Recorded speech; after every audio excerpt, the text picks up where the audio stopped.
Hey there, good afternoon. I think it's somewhere afternoon here in Grants Pass, Oregon. Sun's out. Thank you for energy, girl. Yeah. I love you too. Um, for those that have followed me along, all along from the very beginning of my videos, it's like putting a big ass puzzle together, right? And I'm trying to do it in the shortest period of time, so that the perception through which you might be able to perceive how spiritual wars are fought, you might be able to put the puzzles together the way that I do ever since my childhood. Okay?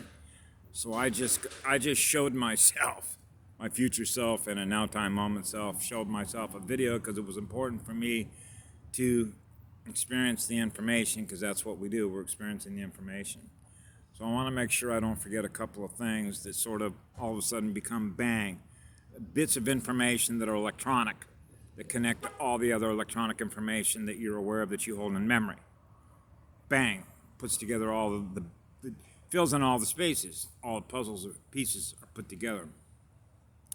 So we're talking about electronic data, electrons, data that is carried on electrons.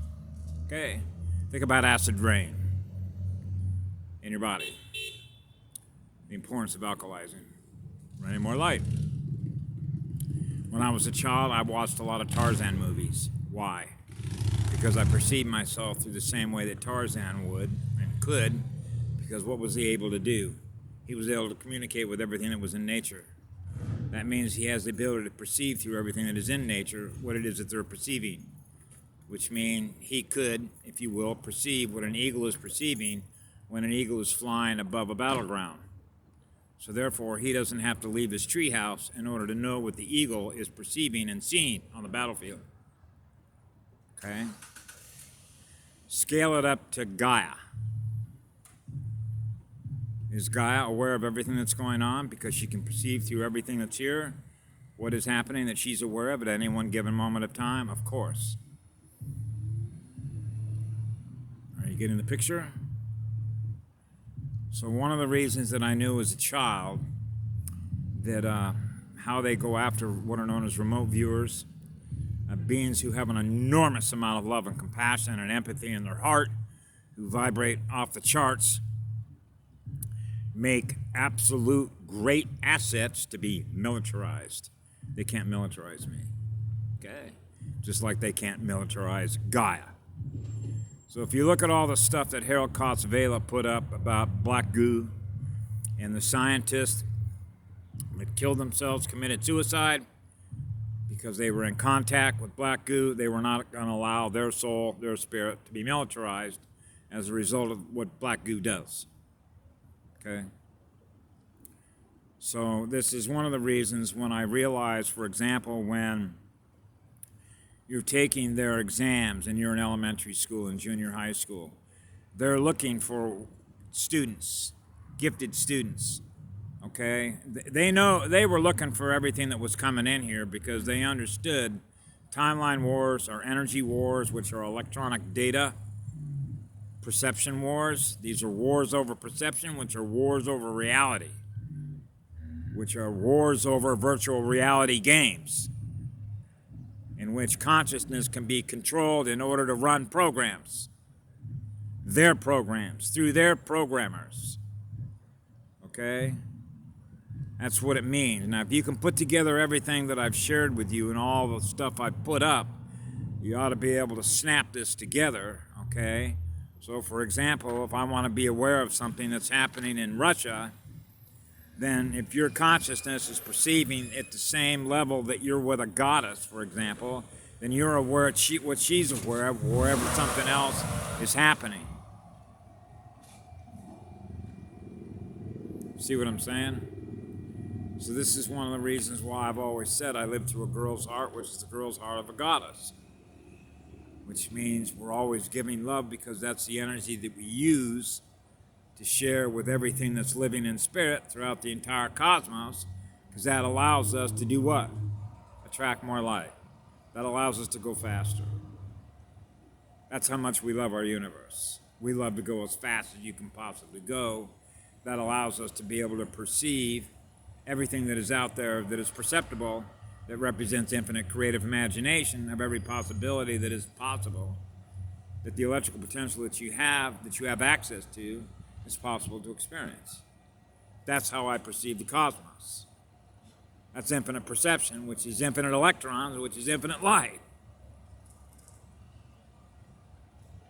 So what it all boils down to is being able to reach a state in which you're in a state of peace, harmony, and balance with everything else that is, and you have the stereo sound receiver and transmitter broadcast ability to be able to do that. So we squelch out the noise, okay? And then we raise the energy wherever it needs to be restored because we're detecting it with our antennas.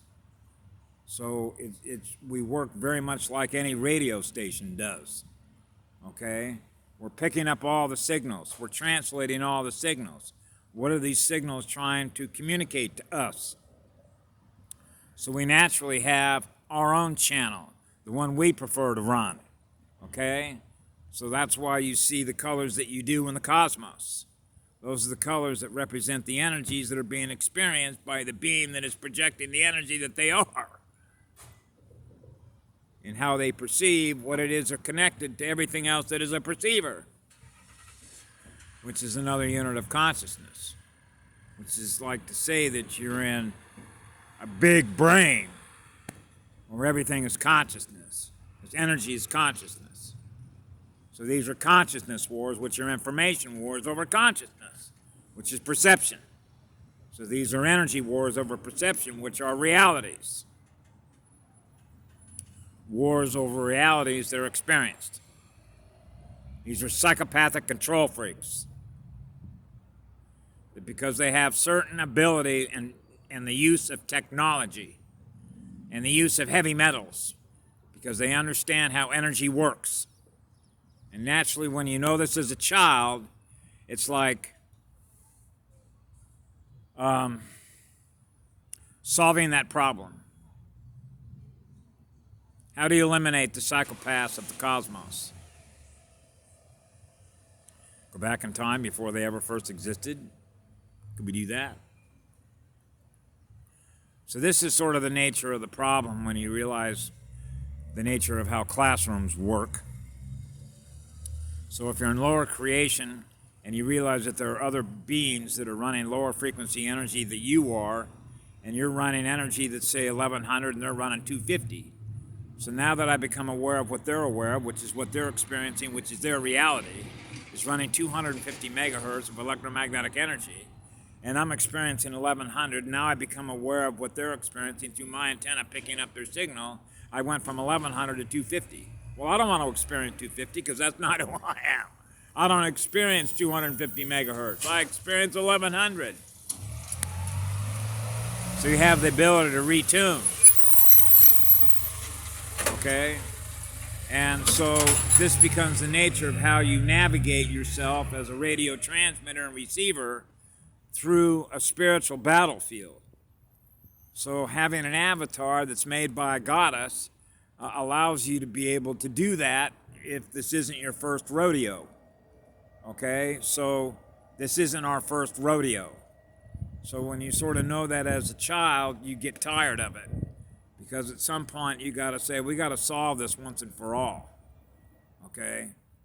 Because as Patty once said a while back, light workers are getting burned out, which simply means it's like the filament in a bulb, too much negative current, okay? So when you have the ability to restore that which you've lost, which is energy through your heart, which is what love is, and your natural soul vibration is always off the charts, you can heal yourself and lick your wounds, okay? And remember what it is that our job is and our responsibility is, because I live through the heart of a goddess, so you got to know that I'm always going to be doing everything that I possibly can to defend and protect what a goddess represents to me as a birth giver. So when a goddess is under attack, you can better well bet we're going to respond like the first responders in the cosmos. See? So even though I think of myself as native Indian spirit to this planet, which is AB positive bloodline, which is white bearer, I would go anywhere in the cosmos at the drop of a hat wherever a goddess is under attack. Because I thrive on her energy. I have a thriving relationship with goddess creation energy. I have an enormous amount of fire for her, okay? So I want to give her as much fire as I have so we're together. And together we burn the hottest light. There's an old myth that goes back hundreds and hundreds of years when a mother had a little child and would go out through the forest and that child might not come back until after dark.